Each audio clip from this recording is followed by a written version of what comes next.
Quite often those relative references which change are very useful.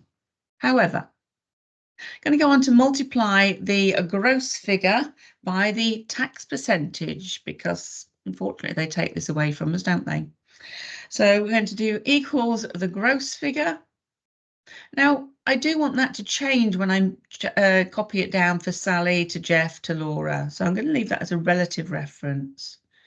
But when I multiply it, I'm making it more interactive because I'm going to use the cell that contains the 20% here.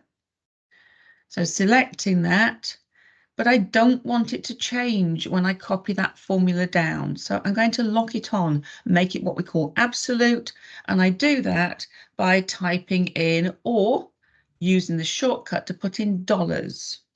So if I press my F4 key, function key F4 on my keyboard, it puts a dollar in front of the E, which will lock the column letter, and a dollar in front of the 2, which is locking the row number. So it's locking it onto that cell completely. And enter that in. The same for the national insurance. So equals the gross relative reference multiplied by the national insurance 12%, making that absolute to lock it onto that one cell. Finally, my net calculation. This is going to be the gross figure and simply minus the tax and also minus the national insurance.